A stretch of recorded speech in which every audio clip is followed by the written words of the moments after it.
কিছুদিন থেকে টিভিতে খবরের কাগজে একটা জিনিস তো প্রায় দেখছিলাম, আমাদের দীঘাতে নাকি একটা জগন্নাথ দেবের মন্দির হচ্ছে। বেশ, পুরী একবারে ফেল হয়ে যাচ্ছে। তা আমার তো সময় নেই প্রত্যেকদিন গান, তো মাকে বললাম যে মা এই দীঘার একবার জগন্নাথ মন্দিরটা দেখে আসলে হতো না, শুনছি নাকি পুরী ফেল হয়ে যাচ্ছে। মা বলে ফেল হোক আর পাস হোক, তুই যাবি কবে? প্রত্যেক দিন বাড়ি যেতে হয়, 2টো বেজে যায়। একদিনকে 5টার দিকে গান ছিল, 1টার সময় বাড়ি গেছি। ড্রাইভারকে বললাম এখনই চলো যাই, গাড়িটা বের করো দেখি। বলে ঘুমোবে না, ওই পরে ঘুমোবো, চল মন্দির দেখে আসি। তারপরে ঘুরে টুরে মন্দির দেখলাম, দেখ কোথা পুরী আর কোথায় দীঘা। 4 ধামের মধ্যে পুরী এক ধাম। পুরীকে শ্রীক্ষেত্র বলা হয়, দীঘাকে কি শ্রীক্ষেত্র বলা হয় না?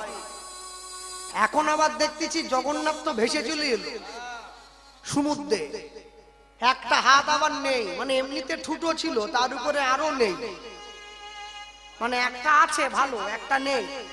ওই যে হাতটা ঠুটো, ওইটা দিয়ে কাছের লোককে আশীর্বাদ করবে, মানে যেটা নেই ওই স্থানীয় লোক যারা দীঘার, ওরা গেলে ওই ভাঙা হাতটা দিয়ে ওদেরকে আশীর্বাদ করবে। আর যারা আপনারা আমরা দূরের লোক, আমার বাড়ি থেকে দীঘা 120 কিলোমিটার, যারা দূরের লোক আমাদেরকে ওই ভালো হাতটা দিয়ে আশীর্বাদ করবে। জগন্নাথ তো জানে কদিন পরে আমাকে এমনি ভেঙে ফেলবে, তার থেকে যা অবস্থা, তার থেকে এমনি ভাঙা হাত নিয়ে গিয়ে দাঁড়ানো কি ভালো নয় কি? হ্যাঁ, মনে রাখবেন ভগবানের মহিমা, ভগবানের লীলাস্থলী এক জায়গাতেই হয়। অযোধ্যার রাম মন্দিরের নকলে যদি হুগলির এই রাজহাটে একটা রাম মন্দির তৈরি করা হয়, তাহলে কি অযোধ্যার রাম মন্দির হুগলি রাজহাটের মন্দির কি এক হয়ে গেল?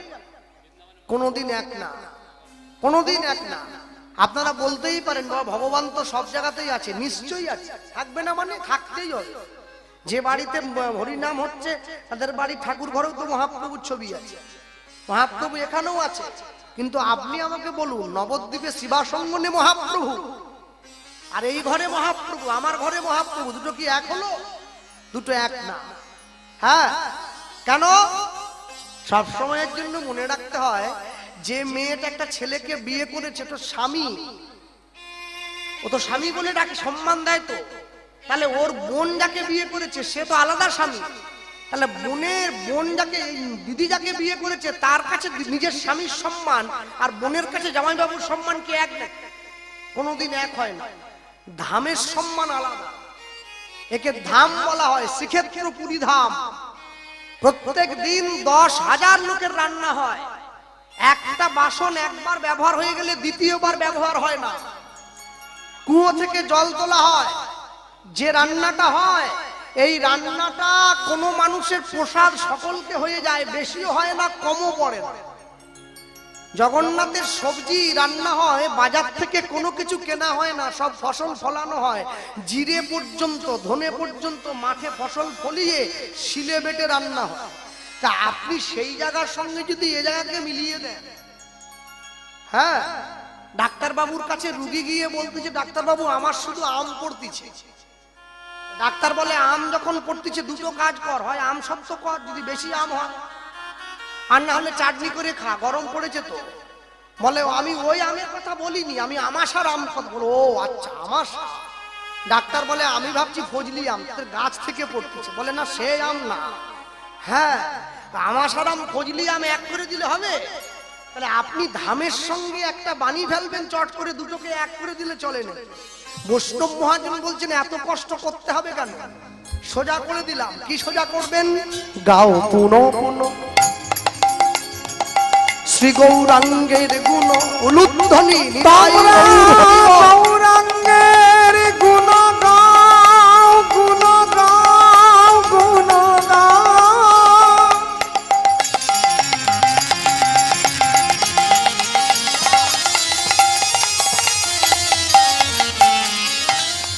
গৌরাঙ্গের গুণ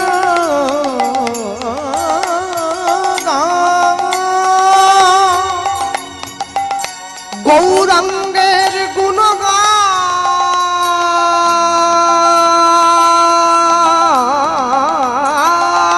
ভাই,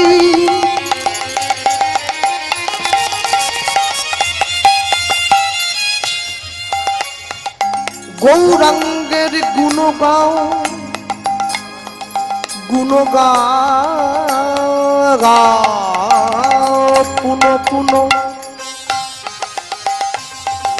পুনো পুনো গাও গুনো পুনো গুনো পুনো গাও গুনো যার নুন খেলে তার গুণ গাও একবার না পারিলে দেখো শতবার পুনো পুনো বার বার গাও পুনো পুনো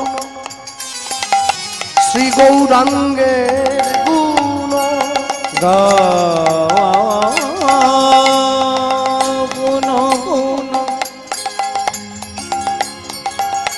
শ্রী গৌরাঙ্গে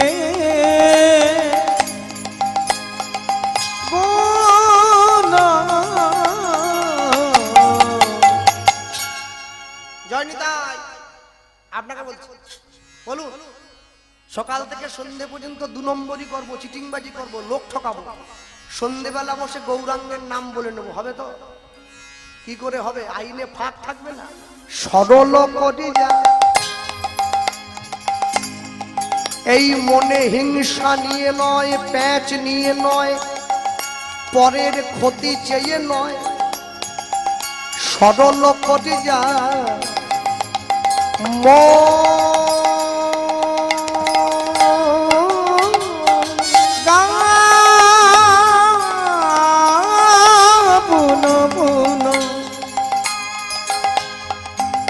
শ্রী গৌরাঙ্গে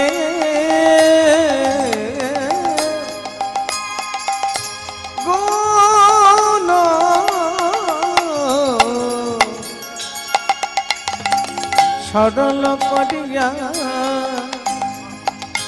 সরল করিয়া সরল করিয়া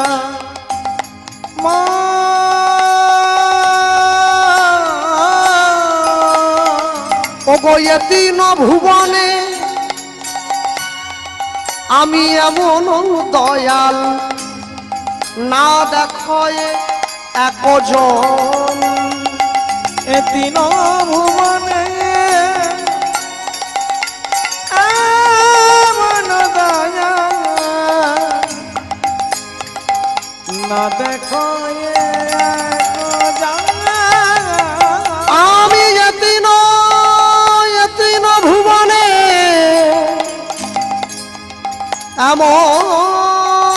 এমন দয়া না দেখো একজন আমি এদিন ভুবনে এমন দয়া না দেখো একজন আমি এমন দয়াল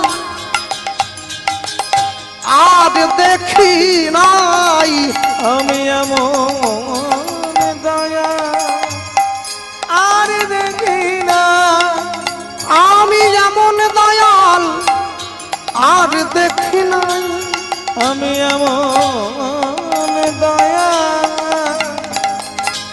আর দেখি না যেজন মার খাবে পায়ে ধরে প্রেম দেবে আমি এমন দয়া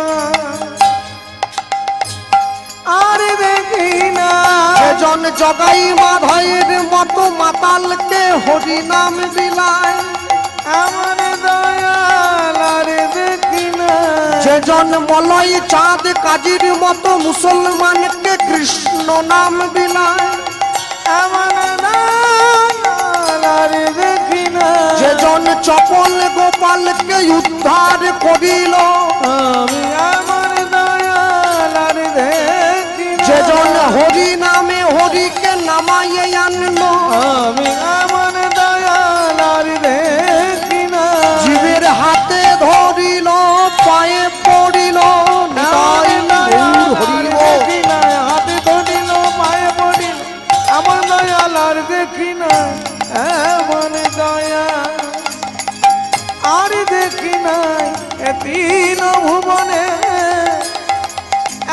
এমন দয়া না দেখো একজন আমি এতিন ভুবনে এমন দয়াল না দেখো এ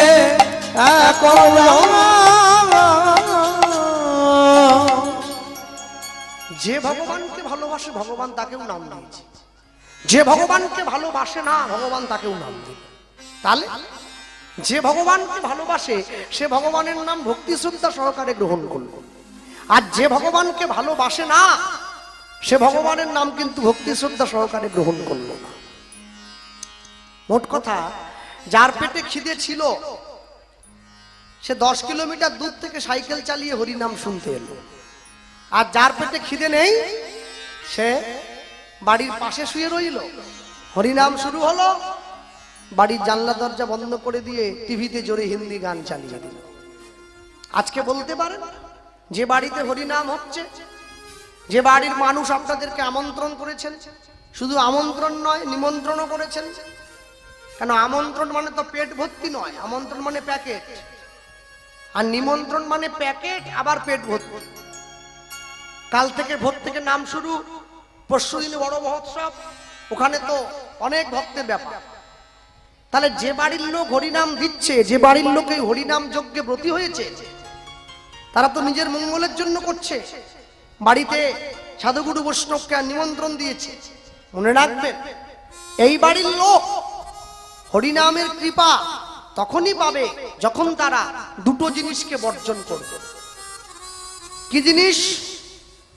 প্রথম হচ্ছে, যে কদিন এই বাড়িতে হরিনাম হবে সেই কদিন এই বাড়ির কোন সদস্য কোন সদস্যা কোন রকম ভাবে কোন রূপ নেশার জিনিস স্পর্শ করতে পারবে না। প্রথম কথা।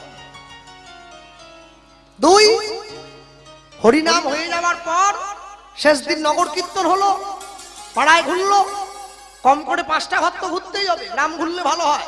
5টা ঘর ঘুরবে, প্রচন্ড গরম পড়েছে যদিও, তো 5টা ঘর ঘুরে এইবারে ব্রাহ্মণ বৈষ্ণবের দেখানো পদ্ধতি অনুযায়ী মহাপ্রভুর দধি ভঙ্গ হবে।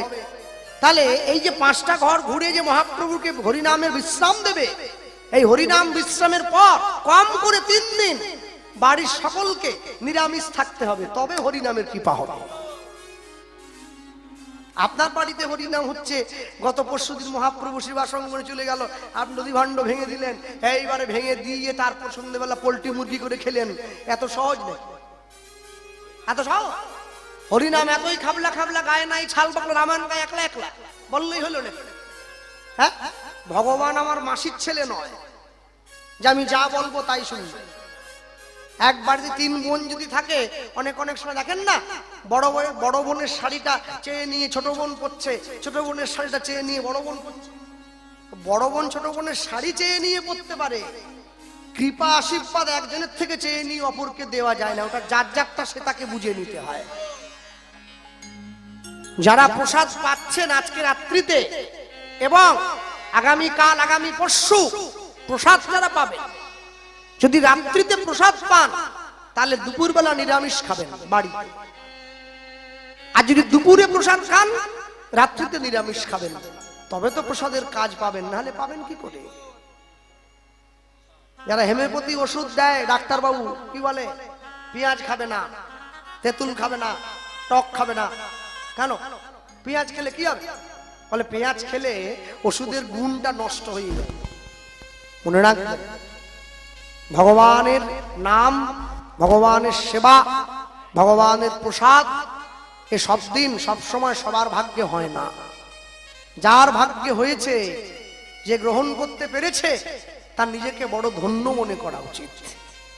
সবার আগে ধন্য মনে করা উচিত, আমি সনাতন ধর্মে জন্ম নিয়েছি। আমি গর্ব করে বলতে পারি, বিবেকানন্দ বললেন, গর্ব করে বলবে আমি হিন্দু। প্রথম সৌভাগ্য। আর দ্বিতীয় সৌভাগ্য, শুধু সনাতন হিন্দু ধর্মে জন্ম নিয়ে শান্ত নেই, আমি ভগবানের নামও শুনতে পাচ্ছি, ভগবানের প্রসাদও পাচ্ছি। এর থেকে বড় আনন্দ কি হতে পারে? যারা ভারতবর্ষের মাটিতে জন্ম নিয়েছে, আস্তে আমাকে অনেকে প্রশ্ন করে, দাদা জন্ম হিন্দু হলে কি নিরামিষ খেতে হবে, বৈষ্ণব হলে কি নিরামিষ খেতে হবে? একটা কথা মনে রাখবেন, এই অখণ্ড ভারতবর্ষের মানুষ যারা, তাদের ভারতবর্ষে জন্ম হয়েছে, ভারতবর্ষে জন্ম হওয়ার সঙ্গে সঙ্গে আপনার জীবনের পাশে একটা কথা বসে গেছে, আপনার খাবারে আপনার দৈনন্দিন খাদ্য জীবনে কোনো প্রাণীর রক্ত লেগে নেই, কোনো প্রাণীর আর্তনাদ লেগে নেই, কোনো পশুর চোখের জল মিশে নেই। আপনি নির্দ্বিধায়, এই জন্যে উচ্চ মানুষ। আজকে পৃথিবীর 172টা দেশ থেকে আমেরিকা, রাশিয়া, চীন, জাপান, জার্মান যারা এত উন্নত, তারা এসে ভারতবর্ষের সভ্যতাকে নকল করে, তারা এসে ভারতবাসীর পা ছোঁয়। কেন? কি জন্য ছোঁয়? তারা এত বোকা নাকি? কেন ছোঁয় জানেন? একটা কারণের জন্য, আপনারা সনাতনী, যা শাশ্বত, যা চিরন্তন, যা ছিল, যা আছে, যা থাকবে। হ্যাঁ, ঔরঙ্গজেবের তো 4 ভাই। ঔরঙ্গজেব নিজে সিংহাসনে বসবার জন্য 3 ভাইকে হত্যা করে 3 ভাইয়ের গলা কেটে সেই রক্ত দিয়ে ভাত মাখিয়ে বৃদ্ধ বাবার কাছে নিয়ে গেছে, বলে খাও। বাবাকে শাহজাহান। এদিকে রামচন্দ্রের 4 ভাই, রাম, লক্ষণ, ভরত, শত্রুঘ্ন। রাম যখন বনে যায়, ভরতকে সিংহাসন দিয়ে যায়।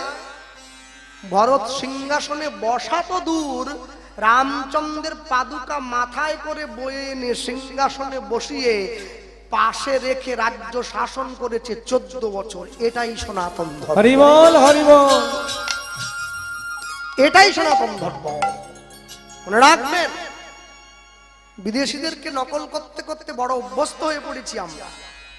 কিন্তু গাছটা যতই লম্বা হোক, শেকড়টা বাদ দিয়ে দিলে গাছটা বাঁচবে না। আমি একবারও বলবো না বাড়ির ছেলে মেয়েদের ইংরেজি শেখাবেন না, নিশ্চয়ই শেখাবেন। ইংরেজি না শিখলে ওরা যুগের সঙ্গে তাল মিলিয়ে চলবে কি করে? Jack and Jill enter the hill to fetch a pail of water, Jack fell down and broke. শিখতে হবে, ইংরেজি শিখতে হবে, সে আমি জানি। যেমন ইংরেজি শিখতে হবে, বাংলা ভুলে গেলে চলবে না। আমরি বাংলা ভাষা, মোদের গরব, মোদের আশা। বাংলা ভাষা নিয়ে বিশ্ব দরবারে গবেষণা হয়, ইংরেজি ভাষা নিয়ে গবেষণা হয় না, বাংলা নিয়ে হয়, সংস্কৃত নিয়ে হয়। মনে রাখবেন, যারা বসে আছেন এই জায়গায়, সনাতন ধর্মের মানুষ যারা আমরা জন্ম নিয়েছি, কে কিভাবে চলবো, কে কালীকে ভালোবাসে, কে দুর্গাকে ভালোবাসে, কে শিবকে ভালোবাসে, আমি ওদিকে যাব না। মোট কথা, আমি সনাতনী। আমার একটাই পরিচয়, আমার একটাই ডেজিগনেশন, আমি সনাতনী। এটাই আমার জীবনকে ত্বরান্বিত করবে। সব সময়ের জন্য মনে রাখবেন, হ্যাঁ, জগতে যা কিছু করছেন আজকে চিন্তা করে দেখুন কোন দিকে যাবে। মানুষ তো বেকার হয়ে পড়েছে। আহা, হরিনাম যে আমি করি, আমিও তো বেকার।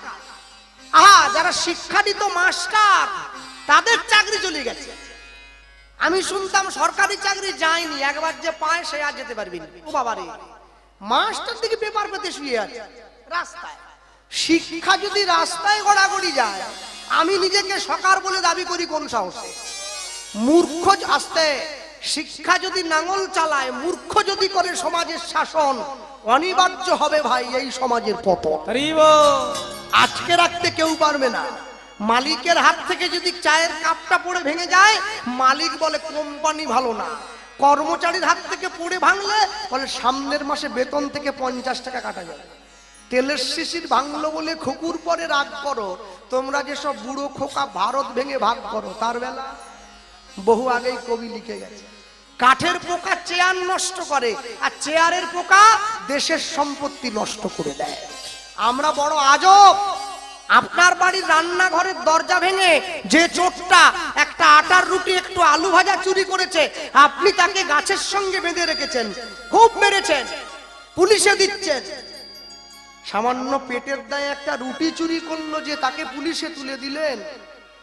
আর যে চোরটা কলমের খোঁচা দিয়ে দেশের সম্পত্তি চুরি করে নিল, সে যখন আপনার গ্রামে এলো, আপনি মোটা রজনীগন্ধার মালা একবারে তার গলায় পরিয়ে দিলেন, বাবু আসুন আসুন বলে। মনে রাখবে, জগতে যাই কিছু হোক না কেন, কোনদিনের জন্য ঈশ্বরের অস্তিত্ব অস্বীকার করলে হয় না। শেষে গৌরাঙ্গ বলিয়া না গেলাম বলিয়া, গৌরাঙ্গ বলিয়া না গেলাম গলিয়া আমি গৌরাঙ্গ বলিয়া না গেলাম গলিয়া গৌরাঙ্গ বলিয়া না গেলাম গলিয়া কেমনে ধরিনু দে গৌরাঙ্গ বলিয়া না গেলাম গলিয়া কেমনে ধরিনু দে বাসু ঘোষ হিয়া পাশান দিয়া বিধি কেমনে গড়িয়াছে বলবাসু ঘোষে গিয়া পাশান দিয়া বল বিধি কেমনে গড়িয়াছে ওগো বাসু ঘোষ হিয়া পাশান দিয়া বিধি কেমনে গড়িয়াছে বাসু ঘোষে গিয়া পাশান দিয়া বল বিধি কেমনে গড়িয়াছে বলি আমার ভাগ্যে হলো না গো আমার ভাগ্যে আলো না গো বলি সবাই তোমার নাম পেল আমার ভাগ্যে আলো না গো বলি আমি পতিত রইলাম পড়ে আমার ভাগ্যে বলো না গো এমন পতিত পাবন অবতারে আমার ভাগ্যে বলো না গো বলি তোমার নাম বুঝে নেওয়া হলো না আমার ভাগ্যে বলো না গো এমন পতিত পাবন অবতারে আমার ভাগ্যে বলো না গো এবারে প্রেমানন্দে হরি কহ সবে আমার ভাগ্যে হলো না গো প্রেমানন্দে হরি কহ আমার ভাগ্যে হলো না গো আমার ভাগ্যে হলো না গো বাসু ঘোষ হিয়া পাশান দিয়া কেমনে গড়িয়াছে বলি বাসু বসে গিয়া বাজানো দিয়া বলো বিধি কেমনে গড়িয়াছে গৌরাঙ্গ বলিয়া না গেলাম বলিয়া কেমনে ধরিনু দে কেমনে ধরিনু দে বাসু ঘোষ হিয়া পাশান দিয়া বাসনো দিয়া বিধি কেমনে গড়িয়াছে বালো বিধি কেমনে কেমনে গড়িয়াছে ছোট্ট করে গৌরচন্দ্রিকা শুনলাম লীলা মাধুর্যের মধ্যে প্রবেশ করি বলতে গিয়ে যা বল চৈতন্য মহাপ্রভুর কথা আমরা হরিসভায় দাঁড়িয়ে প্রায়শই শুনে থাকি, কিন্তু চৈতন্য মহাপ্রভুর ডান দিকে যে মানুষটা দাঁড়িয়ে আছে সেই মানুষটার কথা আমরা কিন্তু কেউ ধরি না। চৈতন্য মহাপ্রভুর ডান দিকে যে মানুষটা দাঁড়িয়ে আছে সেই মানুষটার নাম হচ্ছে নিতাই চাঁদ। বড় বুড়ো নিত্যানন্দ এই অবতারে জীবের চৈতন্য জানায় যারে সে জানিবে তারে। চৈতন্য মহাপ্রভু যেদিন জন্ম হলেন নবদ্বীপের মাটিতে, নিতাই চাঁদ কিন্তু সেদিনই সন্ন্যাস নিয়ে ঘর ছাড়লেন। কবে এলেন? যখন চৈতন্য মহাপ্রভু 24 বছর বয়স হয়ে গেল তখন ঘরে। এই যে 24টা বছর নিতাই চাঁদ গোটা ভারতবর্ষের মাটি পায়ে হেঁটে ঘুরে বেরিয়েছে। কেন? গোটা ভারতবর্ষের মাটি পায়ে হেঁটে ঘুরে বেড়ানোর সময় বৃন্দাবনে গিয়ে তিনি দেখতে পেলেন রাধাকৃষ্ণের যুগল সেবা রাতের অন্ধকারে গোপনে হচ্ছে। আর এই যে গোপনে হচ্ছে যুগল সেবা, বাংলায় ফিরে এসে মহাপ্রভু যখন সন্ন্যাস হলেন নিতাই চাঁদ মহাপ্রভুকে বললেন, ভাই কলিযুগের মানুষ বৃন্দাবনের ব্রজগোপীরা রাতের অন্ধকারে প্রদীপ জ্বেলে রাধাকুণ্ডের পাড়ে বসে রাধাকৃষ্ণের যুগল সেবা করছে, তুই ওই সেবা বাংলার মানুষকে এনে দে। সেই কথাকে মর্যাদা দিয়ে মহাপ্রভু আমাকে আপনাকে সকলের দরজায় রাধাকৃষ্ণকে এনে দিয়েছে। দেখবেন অনেকে বলে কথায় আছে, যদি নিতাই না আসিত নিমাইকে কি চিনত লোকে? নিতাই ছিল বলে নিমাই এসেছে। আর নিতাই যদি না আসতো, নিমাই কেউ চিনত না। তাহলে ওই যে নিতাই ছিল বলে নিমাইকে সকলে চিনেছে। হরিসভায় বসে আমরা সেই নিতাই যাদের কথা শুনছি। মহাপ্রভু তো সন্ন্যাস হয়েছে। একটু পিছন দিকে পিছিয়ে আসি। ওই যে সন্ন্যাস হয়ে চলে গিয়েছিলেন কোথায়? বৃন্দাবনে যেতে পারেননি, পুরীতে চলে গিয়েছিলেন। পুরীতে কেন গেলেন? সচিমা আদেশ দিলেন, নিমাই বৃন্দাবনে নয়, পুরীতে যাবি। পুরী গেলে কি হবে? আমি তোর খবরটা পাবো, তুই বেঁচে আছিস না মরে গেছিস। আমার একটা লাস্ট শেষ ছেলেটা বেঁচে আছে তো। তাই যে পুরীতে গেছে। পুরীতে যাওয়ার পরে নিতাই চাঁদকেও সঙ্গে নিয়ে গেছে। এই যে নিতাই চাঁদকে সঙ্গে নিয়ে মহাপ্রভু গেল, পুরীতে গিয়ে মহাপ্রভু নিতাই চাঁদকে বলেছিল, দাদা তুমিও সাধু আমিও সাধু। হ্যাঁ, এই যে দুই ভাই দুদিকে দাঁড়িয়ে, তা দুই ভাই যদি সাধু হয়ে, এটা কিন্তু মহাপ্রভুর ছবি নয়। এই যে স্ট্যাচু, এই দেখছেন না, এই দেখছেন যে এ কিন্তু মহাপ্রভু নয়। হ্যাঁ, এই জাত স্ট্যাচু দাঁড়িয়ে আছে, এ হচ্ছে গৌরাঙ্গ। নিতাই আর গৌর, মহাপ্রভু আলাদা। হ্যাঁ, মহাপ্রভুর জন্ম নাম কি? পিতামাতার দেওয়া নাম জানেন কেউ? পিতামাতার দেওয়া নাম হচ্ছে বিশ্বম্ভর। বিশ্বম্ভর মিশ্র, জগন্নাথ মিশ্র, শচীরানী মিশ্র, তাদের ছেলে বিশ্বম্ভর মিশ্র। নিম গাছের তলে জন্ম হয়েছিল বলে কেউ বলে নিমাই। শচীমা আদর করে ডাক নাম দিয়েছিলেন। নিমাই কেন বলতেন? নিম হচ্ছে তেতো, যাতে ছেলের নজর না লাগে। যখন গঙ্গাদাস পণ্ডিতের টোলে পড়াশোনা করতেন, দুটো বিয়ে করলেন। প্রথম স্ত্রী লক্ষ্মীপ্রিয়া, পরেরটা বিষ্ণুপ্রিয়া। তখন তার নাম হয়েছিল গৌরাঙ্গ।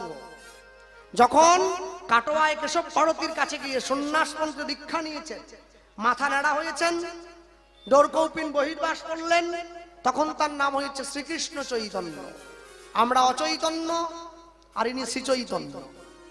আর যখন পুরীতে গিয়ে সমুদ্রের জলটাকে নীল ভেবে কৃষ্ণ ভেবে ঝাঁপ দিয়ে পড়লেন, তখন তার নাম হয়েছে শ্রীকৃষ্ণ চৈতন্য মহাপ্রভু। হ্যাঁ, প্রত্যেকটা মানুষের জীবনে দুবার জন্ম হয়। কখন? একবার মায়ের পেট থেকে মানুষ রূপে, আর একবার গুরু দীক্ষা নিয়ে ভক্ত রূপে।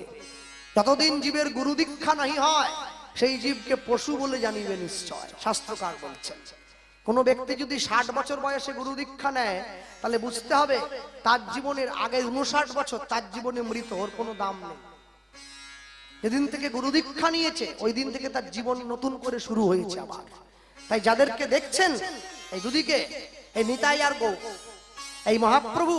গৌর তখন নেই, যখন পুরীতে গিয়ে মহাপ্রভু হয়ে গেছে। চুল নেই, এই পোশাক নেই, ছোট এইটুকু আঁঠু পর্যন্ত পাঁচি কাপড় পরা, গলায় তুলসীর মালা, আর মাথা নেড়া, ডোর কৌপিন পড়ে আছে।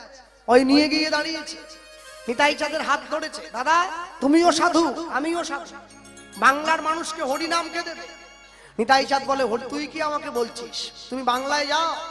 মহাপ্রভু বললেন, বাংলায় যাও, বাংলার লোককে হরিনাম দাও। যেই বলেছে, নিতাই চাঁদ উঠে যাচ্ছে। আসি তাহলে, দাঁড়াও, আমার কথা এখনো শেষ হয়নি। চলে যাচ্ছ লাভ দিয়ে কোথায়? পুরোটা শেষ হোক। আর কি, তুমি যদি সাধু হয়ে হরিনাম প্রচার করো, বাংলার লোকে কি বুঝবে? হরিনাম গাইতে গেলে সাধু হতে হয়। এমনিতে কেউ গায়নি, এমনিতেই করেনি। আবার যদি বলে সাধু হতে হবে, তো ব্যাস হয়ে গেল। যেটুকু আশা ছিল পুরো জল পড়ে গেল। তাহলে কি করতে হবে? একটা বিয়ে করবে। এই সর্বনাশ। মহাপ্রভু বলছে নিতাই চাচ্ছে বিয়ে করবে বাংলায় গিয়ে। আবার বিয়ে? হ্যাঁ, ওরে আমার মতো সর্বত্যাগী বেকার রোজগারহীন ছেলেকে কে মেয়ে দেবে? আর তারপর সাধু? ওসব জানার দরকার নেই। বিয়ে করলে শুধু হবে না, ছেলে মেয়ের জন্মও দেবে। আবার তবে তো বাংলার লোকে বুঝবে, তবে তো মেদিনীপুরের লোক, হুগলির লোকেরা বুঝবে সংসারে থেকেও কৃষ্ণ নাম করা যায়। যদি বুঝে যায় কৃষ্ণ নাম করতে গেলে সাধু হতে হবে, কেউ আর নাম করবে না। ওই হাতটা ধরে নিয়েছে, মহাপ্রভুর আদেশকে মাথায় নিয়ে পুনরায় নিতাই চাঁদ বাংলায় ফিরে এসেছিল। বিয়ে করলো, সংসার করলো, হরিনাম প্রচার করলো। হরিসভা তবে তো আমরা হরিনাম পেয়েছি। এই যে রাত জেগে শুনছেন বসে, এ কার জন্যে? নিতাই চাঁদের জন্যে। চৈতন্য মহাপ্রভু বিলাইনি, নিতাই চাঁদ বিলিয়েছে। হরিসভায় বসে আস্বাদিত গীতব্য লীলা যা পরিবেশন হবে, পরম বৈষ্ণব সকলের আরাধ্য শ্রীপাদ নিত্যানন্দের বাংলায় প্রত্যাগমন। হরি বল। ওই হাতটা ধরে নিয়েছে, ধরে কি বলছে? মহাপ্রভু তুমি শোনো শোনো শোনো শোনো নিত্যানন্দ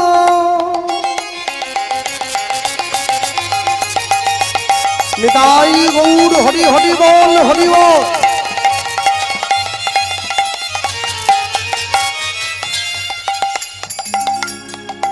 এই কলির জীব সব জন্ম অন্ধ, তুমি শোনো শোনো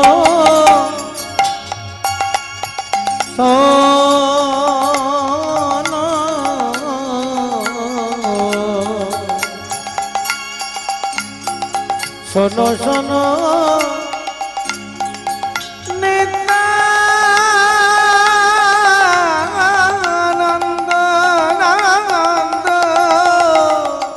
দাদা আমার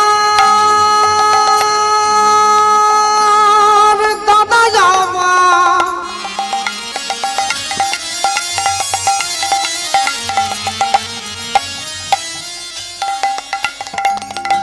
দাদা আমার দাদা আমার তুমি শোনো শোনো আমার কথা। এ যে কথা নয় আমার মনের ব্যথা। শোনো শোনো শোনো শোনো নিত্যানন্দ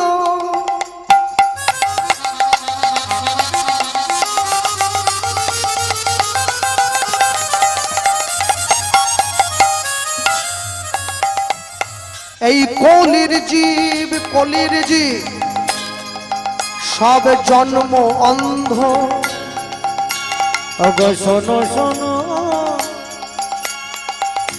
নিত্যানন্দ নিত্যানন্দ।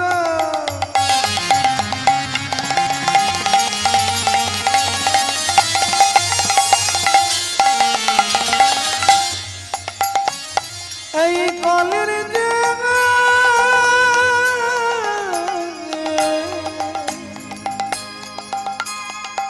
সব জন্ম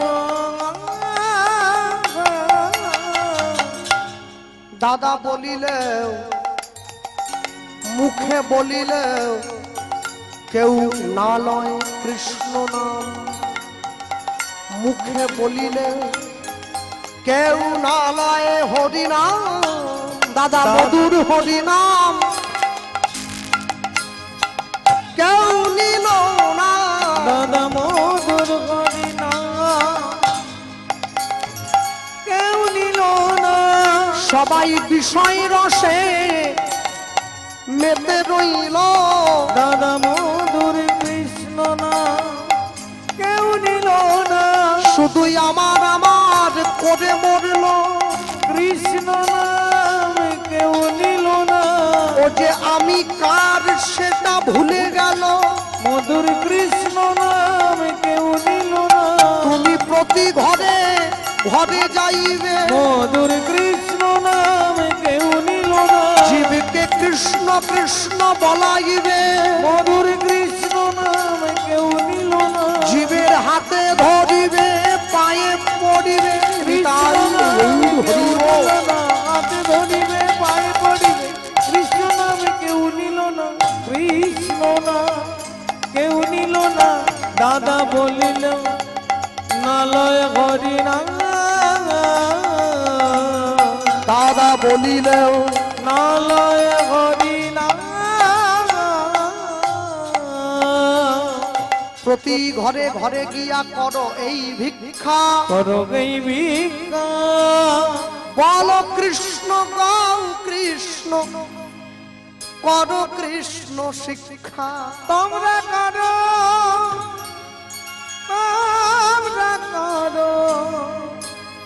কৃষ্ণ শিক্ষা।